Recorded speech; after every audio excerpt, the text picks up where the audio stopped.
ፋራ የሆነ ወንድ አለ፣ የወንድ አሰዳቢ። ወንዶች ሁሉ እኮ እንደነሱ ናቸው። ወንዶች አንድ ናቸው እኮ የሚያስብሉ ሰዎች ማለት ነው። ሴቶች እኮ አንድ ናቸው ምናምን ተብሎ እንደሚባሉት ማለት ነው። ዛሬ ገጠመኝን ነገር ልንገራቸው። የሆነ ቢሮ ገባለሁና ቢሮ ገብቼ ተራዬ ደርሶ ነበር ልስተናገድ ጠጋ ስል አንድ ልጅ ከፊት ገባ። ከዛ ኦልሬዲ ችግር የለውም ብዬ ምናምን አሳለፍኩት። እሱ ጀመረ ገባ። ከጨረሰ በኋላ ቀጣይ እኔ ነኝ ኦልሬዲ መጀመሪያ ምን ስለነበር ልገባ ስል የሆነች ልጅ መጣች።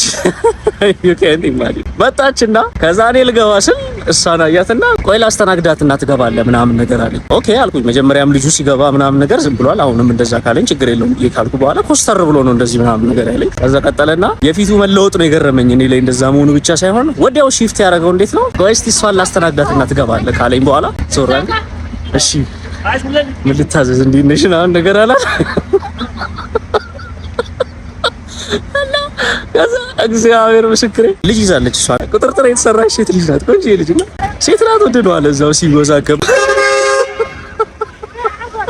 እና ወንዶች ሴቶች ይታዘቧቸዋል። ፕሊስ እኔ ራሴ ታዝቤያለሁ። አሁን እኔ ራሱ አንደርስታንድ አድርጌያለሁ። እንደዛ በመሆን ከሷ ጋር ፍለርት አይደለም የምታረገው። እሷ አንተ ፍተፋ አይደለም የምትለው ደስ እንዲላት አይደለም የምታረገው። ወንድ ፋራ አንተ ፋራ መሆንህን ነው የምታሳየው። እና እኛ በአንተ የተነሳ በእናንተ የተነሳ የተሰደብን ነው። የት እንግባ? አስተካክሉ። እንደዚህ አይነት ወንዶች ወንድ ላይ ብላችሁ ሴት ላይ የምትሉ ሰዎች ፕሊስ አስተካክሉ። እስቲ እናንተ እንደዚህ አይነት ነገር ገጥማችሁ የሚያውቅ ከሆነ ኮሜንት ሴክሽን ላይ አሳውቁኝ።